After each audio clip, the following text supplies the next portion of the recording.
gave them food and shelter when they didn't have it. Not saying they couldn't get it, but they know the situations that they were in. You know what I mean? As school kids, and they were in school. They got kicked out. You said both of them got kicked. Both of them got kicked out, and you gave them food and shelter. How did you have money for food and shelter? I learned how to do it. What you talking about, man? The chances of you, Cam, and Mace getting back? I don't think it's really going to happen. We two different type of people. Always have. Competitive nature always been first before friendship. Remember, Cam, my man. It's not. So it's not you. I took the position of my position. Who would fanned out and you begged to come to your house after you heard all these mixtapes? That's how you got in. You was so cool. And we was like, yo, Jomo's a nice guy. Mace like, yo, I think I'll teach him how to rap. Mace actually taught you how to rap. Literally. He taught you. Definition, Jimmy, because when you think, if I ask anybody on the streets of New York, like, give me some adjective or definition of Jim Jones, what do you think one of the words would be? I would hope a survivor, a visionary, a philanthropist, a person with a big heart, person that stands on 10 toes. Not perfect. He's a perfect example of what can happen for you in life if you believe in yourself. This is uncharted territory. These are conversations we never had in hip-hop. This is uncharted territory. Jim Jones just can't seem to chill. The Harlem rapper is back stirring up chaos again, and this time he's got the internet losing it. After dropping some bold claims about Maze and Camron, fans are saying Jim's acting real salty lately. Every time it feels like he's ready to move on, he throws another jab that drags everyone right back into the drama. During a recent podcast, Jim started talking about fake love in Harlem and how people switch sides when the cameras come on. But here's the kicker, nobody even mentioned names. Jim went ahead and called them out himself, saying, "You see Maze and Cam? They not the same. Them boys Hollywood now." Like, whoa. The moment those words left his mouth, the internet exploded. People instantly started clowning him, saying, "Here he goes again, talking about Maze and Cam instead of making music." What made it even messier is how Jim tried to play it off like he was giving some kind of street wisdom to the youth. But it just came off bitter, especially when you realize that Maze and Camron have been absolutely winning lately. Their show, It Is What It Is, blew up this year and became one of the biggest hip-hop media platforms around. The duo turned their Harlem energy into a whole empire. Millions of views, celebrity guests, brand deals, and non-stop viral moments.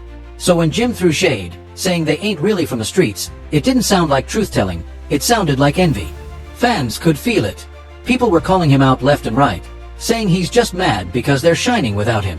Even the podcast host looked uneasy, like, "Man, we didn't ask for all that." And you could tell Jim was enjoying every second of it. He kept talking like he was exposing something real, but instead, it came off like old Harlem tension bubbling up again. Credit you being successful to Cam. I credit a lot to Cam, but I also credit a lot to us because behind closed doors, it was us that put him in that position. You was a fan. You begged us. You are a fan, nigga. A fan. They came live with me in the projects in my grandmother's house. In your grandmother's house? Mm-hmm. Oh, but she was gone. Passed away. So you got the apartment to yourself. Mm-hmm. They come, but you still got to pay the rent. Yeah, I paid the rent. I paid Coup de Love rent. That was Mace manager. I was a hustler. I always been a hustler. You were in the streets. I know how to make money. Mm-hmm. Why are we going to Jomo's house? I heard the new you did. Yo, you want to come through? Come through. So yeah, I would bring some business over there sometime. Look, maybe. There wasn't times where Cam had to do what he had to do to make $1 and things like that. But from the beginning, I always had to make $1 because I always been on my own. Yeah. I raised my whole family since I was a teenager. I used to hustle and get my mom's money. You heard it. My first job in this thing was a hype man for Cam. You know what I mean? But I started as Cam partner. We came in this mission wholeheartedly. I knew what my job was. He knew what his job was. What was your job? My job was to make sure nothing happened to that man while he was trying to be successful, because I knew that if he be successful, then he's going to turn around and make him successful. And that's exactly what happened. I mean, he was doing music a long time and things like that, but it was a pivotal moment where before he got signed, them 2 years was very crucial to everything that we did together in his journey of becoming who Cam is. Do you remember how we met? Pause. So not met, how you got cool with us? Basically, you heard our freestyles. Yo, man, I heard the freestyles. Y'all killed. This wasn't about street credibility. It was about pride, history, and who really runs Harlem right now. One thing's for sure, Jim's words got the city talking again. And Maze and Cam, they don't even have to respond. Their success is doing all the talking. But Jim just couldn't stop. He kept doubling down like he had something to prove. He said, "I'm just saying, not everybody who talked tough was tough. Some people grew up around real dudes and borrowed the aura. And that one line set the whole internet on fire. Fans went wild in the comments, accusing Jim of projecting his own insecurities. Because let's be honest, out of the three Harlem legends, Jim's always looked like he's got the biggest chip on his shoulder. Saying Mace and all that going on yet, or are they still coming up? I'm not gonna sit here and do a discography, my brother. It's a little bit too much for me. And you ain't paid enough for that. So if you got some other questions you want to ask, or you could erase all this, send you your money back. I understand what's going on and the plight of everything that's going on, and people want to know the history, but this ain't the way that you're not going to be able to get the whole Jim Jones or Jomo story for that. What you did, I thought this was some regular questions. Seemed like you trying to get everything up to every point, and that's not going to happen right now. So if you want to ask some questions, I'm cool with that, but you definitely can't ask me all these questions you asking, my brother. So if you got some... Yeah. Matter of fact, bring up the clip. Mace helped me actually learn how to rap. Mace taught me how to rap. Mace actually showed me, he was the first person to show me how to rap. Mace actually sat me down and showed me the magic to rap. We taught you how to rap. How you ran the whole organization. How you made Diplomat. We ain't make none of this up. You was a fan. I put you down because you had a free cred and you was a nice guy. That's how you got down originally. This beef ain't new either. Jim's been tossing little shots at Maze and Cam for years, ever since Dipset started falling apart. Back in the golden era of Harlem, these three were untouchable. Maze had those smooth radio hits that made him a superstar. Camron was the business mind and the fashion king. And Jim, he was the muscle, the loud one, the self-proclaimed street general. Together, they defined what Harlem sounded like. But over time, everything changed. Maze reinvented himself, became respected again for keeping it real and showing growth. Camron flipped the script completely, turning into a full-blown media mogul with it is what it is. And Jim, he's still out here trying to prove who's the real Harlem like it's 2003 again. It's like he's stuck in a loop, fighting battles nobody's even bringing up anymore. Now, these new comments might be the breaking point, because Maze and Cam don't even have to say a word to make him look foolish. Their success speaks louder than any diss. Extremely happy today. I'm extremely happy of what I've accomplished, who I've become, what I've overcame, what I have the ability to do. You was not there, man. You wasn't there. You were fanned out and you begged to come to your house after you heard all these mixtapes. That's how you got in. Whenever I do my interviews, I'm very real with myself. You know what I mean? Like, I know the whole playing field. We taught you how to rap. How you ran the whole organization. People get this picture painted like I'm from the real bottom with nothing. I've been traveling on the train since I've been 8 and 9. I've been telling people this for years. Like, I'm a real anomaly. Like, I'm different in New York City. I was a man long before I was supposed to be a man.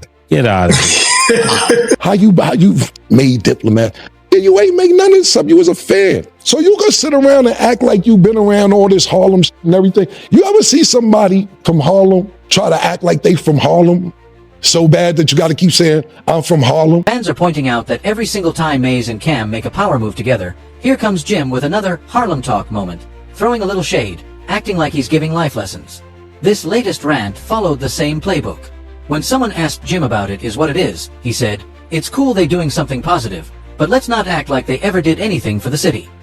That line had people cracking up, because let's be real, if anyone put Harlem on the global map after Big L, it's definitely Maze and Camron. Maze had the entire world in a chokehold back in the late 90s. His style was smooth but slick, mixing that preacher calm with street flavor. Nobody else was doing it like him. And Cam, he carried Harlem through the 2000s. Dipset wasn't just a rap crew, it was a whole movement. From pink furs to slang trends, Cam turned Harlem into a brand that reached every corner of hip-hop. So when Jim tries to downplay their impact, it doesn't sound like truth. It sounds like jealousy wrapped in nostalgia. What do you think Cam gonna do? You think he's just gonna sit there and you think he gonna and Jim basically Jim rhymed first? You know what I mean? Well, actually Cam and 50 said what they was talking about what they said. Jim heard that, he came back and said that. Now motherfucking Cam, what you think Cam gonna do? Cam is a lyricist. He's gonna make you feel any type of stupid city way that's possible. Basically, he's gonna say basically kick you in your nuts. Now I mean, he's gonna rip your heart out. Remember the old school and they was doing electric boogie and they grabbed the heart, pulled the heart, they just had in their head. I bit the through it, stomped on it. That's what you gonna hear. It's basically they was going back and forth. After that, like I said, it went to the money. That's the whole point of the situation. Yeah, you're gonna say Jim is from the Bronx. Everybody else on the side, your group of niggas, be like, yeah, the peanut, he's a peanut gallery. They gonna make up all this shit to make sure to turn the peanuts into peanut butter and whip it into something else to make it all a whole bunch of different shit. Then my niggas is gonna talk about your feet and all that. You know what I'm saying? Like, so. Fans see it clear as day now. Jim's not mad at them for switching up. He's mad the spotlight ain't on him anymore. And that's the real story burning underneath all this Harlem drama. The pink fur, the slang, the swagger. Yeah, that was all Camron. Jim might have played his role, but let's be honest, Cam was the mastermind behind that whole Harlem wave. So when Jim starts trying to talk down on him and Maze, it comes off like he's trying to rewrite history, and that's exactly why fans are furious. They're saying, Jim keeps acting like he built Harlem by himself. Cut it out. People even started digging up old clips from interviews where Jim was showing major respect to both Maze and Cam. He used to call them mentors. He even said Cam was a visionary who taught him how to move in the industry. So what changed? Somewhere along the way, that respect flipped into resentment. Maybe it was when Dipset broke apart and everyone went solo. Maybe it was when Maze and Cam reunited for It Is What It Is and didn't invite Jim into the mix. But whatever it was, it clearly hit a nerve. When Maze and Cam heard about Jim's latest rant, they didn't even waste energy mentioning his name. They just laughed it off on their show like professionals who know they're winning. Maze cracked a joke saying, some people mad, cause they can't get a seat at the table. And Cam followed up smooth, saying, we busy making money, not excuses. That's all it took. The internet went crazy. Fans said it was the cleanest clapback ever. No cursing, no shouting, just pure confidence. They cooked him without even cooking him, as one fan put it. After that, Jim tried to do damage control online, claiming he was misquoted. But everyone had already seen the full video. There was no edit, no misunderstanding. He said exactly what he said. And instead of taking accountability, he doubled down again, dropping cryptic posts on Instagram like, real ones don't need validation. But by then, the damage was already done. What's sad is that all of this could have gone so differently. Imagine if Jim had just shown love instead of throwing shade. Harlem could have looked unstoppable. Three icons coming together instead of tearing each other down. Maze with the wisdom, Cam with the business, Jim with a street voice. That's a powerhouse. But instead, it feels like pride got in the way, and now the same city they all repped looks divided again. At this point, fans are starting to wonder if Jim's chasing respect he already earned years ago. He just doesn't realize it because he's too busy trying to prove he's realer than the next man. And that's the real heartbreak, because Harlem's legacy deserves unity, not another headline about who's more authentic. Thing about it is, you gotta understand the war. Like, Jim it's like battling. It's like rap. Like motherfucking rap. Jim, whatever, but they wasn't. They was on platforms. Jim said what he said. Jim, I think what he said, something about inviting him to his so he said, he said, they on my dick, right? That's something that's serious. Like, you hear that, you like, ooh, it's like Jim caught a ball. Oh! Do you consider Jim a Harlem guy or no? Jim basically was with Killer for a minute. You know what I'm saying? Cam already, you gotta understand, Jim had family in 1199 and Cam had family in 1199, and they both had family members over there. So that's how that connection went on, as far as, because Bloodshed and everybody was over there. So that was the connection with that, as far as being First Avenue. First Avenue, they built up these condos called 1199, and Cam had family over there and Jim had family over there. So when Cam and Digger and Bloodshed was rocking, that was how Jim was able to make that connection, because Cam was going to First Ave and Jim had family on First Ave. You know what I'm saying? At a real young age. We was teenagers though, 14. Three legends from the same city, the same era, all still making waves. That's what real legacy looks like. But Jim, he seems addicted to the chaos. It's like he'd rather argue about respect than actually earn it again. Fans are saying Maze and Cam have completely outgrown him, that they've evolved into true businessmen, while Jim's still stuck acting like that bitter ex-friend who can't stop talking about what could have been. Let's be real. Jim's credibility's been slipping for a minute now. From that messy Dipset versus the Lox vs. battle to his constant social media beefs, his vibe's been off. People are starting to say it feels like he's chasing relevance through drama instead of consistency. And this latest Maze and Cam rant just adds more fuel to the idea that Jim's become his own biggest obstacle. Instead of celebrating Harlem's wins, he somehow always turns the spotlight back on himself. Back in the day, Harlem unity meant something. It was about pride, respect, and representing the block with love. But now, it feels like Jim's the only one still holding grudges from 2 decades ago. Everyone else moved on, but he's still keeping score like it's 2005. And the funniest part, while Maze and Cam are out here dominating media, Jim's still talking about who's outside. Like bro, it's 2025. Nobody cares about who's standing on the block anymore. People care about who's getting paid, who's building something that lasts. Maze and Cam figured that out.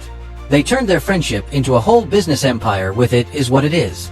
Their platform blends comedy, sports, culture, and real talk. It's everything hip-hop media needed but didn't have. They kept that Harlem flavor but made it smart, modern, and money-driven. History go back before me. You understand what I'm saying?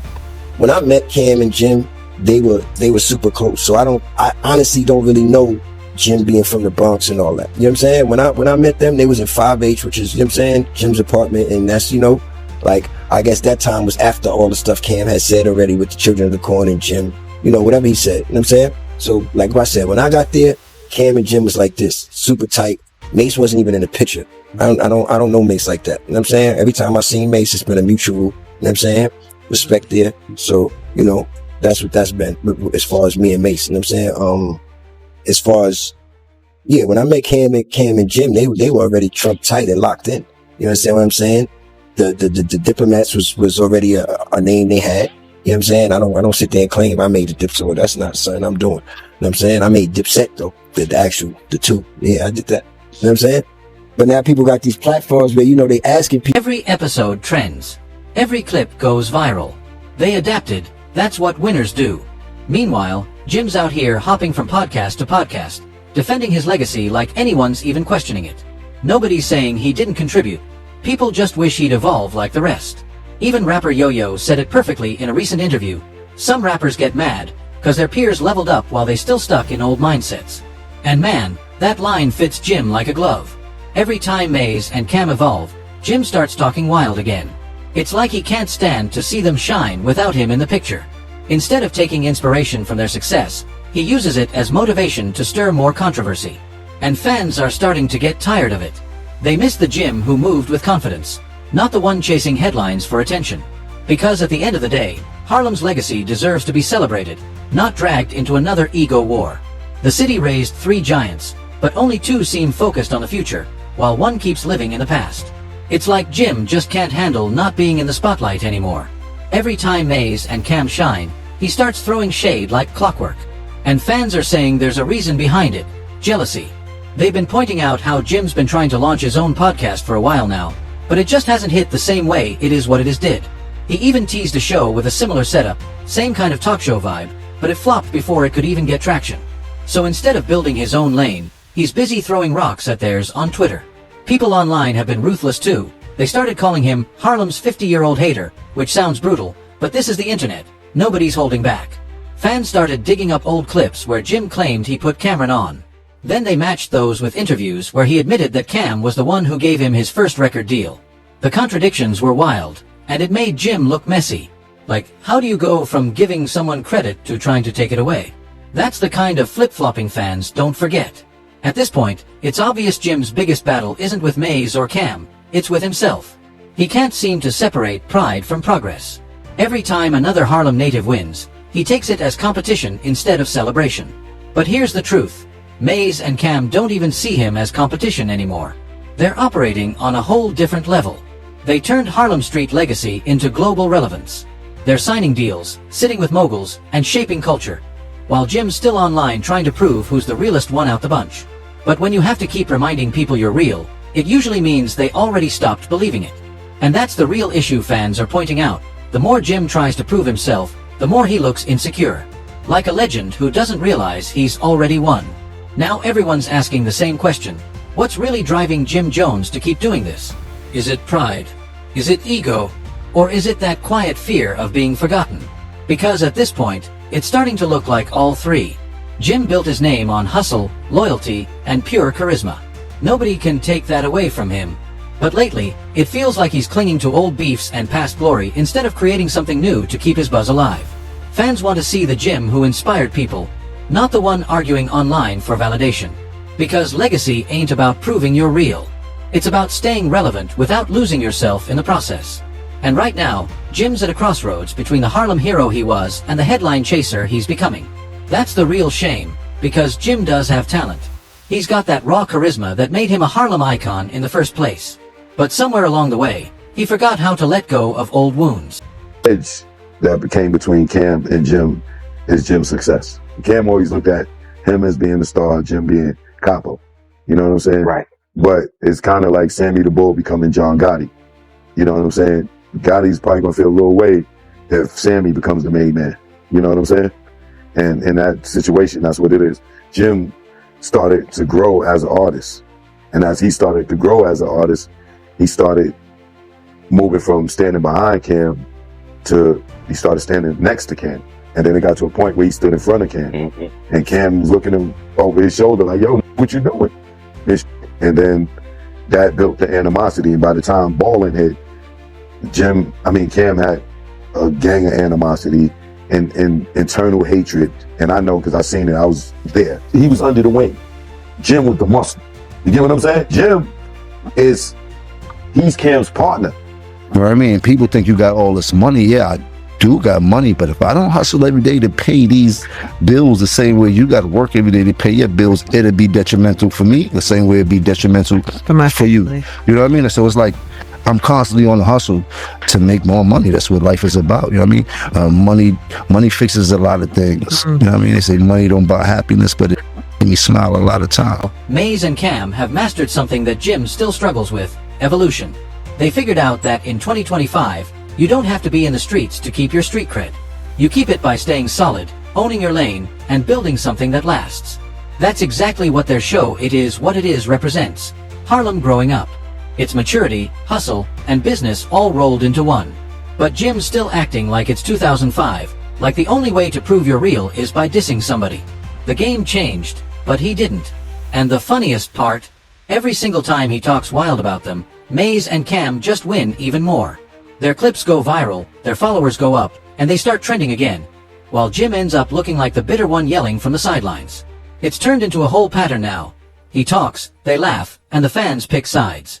But every time the smoke clears, Jim's the one catching the L. People online have even started roasting him for it. One viral comment said, "Jim acts like an ex who can't stop talking about his old crew." And honestly, that's exactly what it feels like. He's still mad about being left out of the glow up, like he's watching his old teammates win championships while he's stuck replaying old highlights. Amrita had a Puma creative well doing it. Ain't even like jail back on his plate no time soon, and they ain't never going back. You know what's gangster? Biggs is gangster. Biggs come home for jail, still got a stake in Rockefeller, whatever him and Jay-Z worked out, that's cool. Or whatever, he got St. John as artist, he working with Drink Champs. That's gangster. Not throwing back in the pot to eventually do something that could get them back in the same situation. And I'm not saying, man, if you got something lined up for Matrix, I'm shut the my bad. I apologize, but I don't want that for Melly because I get about Melly. Whether he care about me like he used to or not, I still my love for Melly. So hopefully that'll go right. But this is gonna be the last time I address this. I did this 10 years ago. A lot of people seem like this is new business. When Jim wanted to go to Rock Nation, he sat there and was crying on Funk Master Flex. But here's the thing, if Jim really wanted to win, he'd link up instead of lashing out. Imagine the power of a real Harlem reunion. Maze, Cam, and Jim putting all that ego aside and standing shoulder to shoulder again.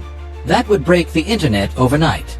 It would remind everyone why Harlem was different back in the day, because when they moved together, nobody could touch them. But instead, Jim keeps wasting his energy trying to prove points nobody asked for. He's fighting battles from a past that doesn't even matter anymore. Maze and Cam already showed that growth is the real revenge, success, peace, and longevity. That's how you win in this era. Jim's problem isn't that he fell off, it's that he refuses to evolve. And until he lets go of that pride, he's going to keep watching his old crew shine without him, wondering why the spotlight doesn't hit him the same way it used to. At this point, everybody sees it clear as day. Maze and Cam are thriving, and Jim's out here spiraling again. He keeps tripping, trying to grab the spotlight back by saying wild stuff just to get attention. But the more he talks, the more obvious it becomes who's really grown, and who's still stuck in the past. It's like every time he opens his mouth, he proves exactly why people stopped taking him seriously. Maze and Cam have evolved beyond the petty back and forths. They're living examples of how to turn legacy into longevity. They don't need to scream about being real. Their success already says it for them. They built something that lasts, something that honors Harlem without having to drag anyone else down. Meanwhile, Jim's legacy, once respected, once powerful, is starting to sound like a broken record, drowned out by his own bitterness. And that's the crazy part. Every time Jim tries to clown Maze and Cam, he just ends up clowning himself instead. It's like watching someone fight shadows. He's so busy trying to rewrite Harlem's story that he's erasing his own chapter in the process. Fans are tired of the ego trips and want to see unity, not another rant about who's real. Because at the end of the day, Harlem's greatness has always come from teamwork, energy, and evolution, not jealousy. The real ones already know what time it is. Maze and Cam are too busy winning to even respond, and that silence hits harder than any diss track. They're sitting on business deals, trending every week, and turning Harlem pride into global power moves. That's what growth looks like. No need for chaos, just results. So yeah, maybe Jim Jones will keep talking, but the truth doesn't lie. Maze and Cam built legacies that speak louder than words, while Jim's own story keeps fading under the noise he creates. It's wild to see, but it's also a lesson. Sometimes silence wins louder than shouting ever could. And that's where we'll leave it for now. If you enjoyed this breakdown, make sure to like, share, and subscribe for more wild celebrity drama. Don't forget to drop your thoughts in the comments. Whose side are you on, Team Maze and Cam or Team Jim? Let's talk about it. And hey, before you go, check out the next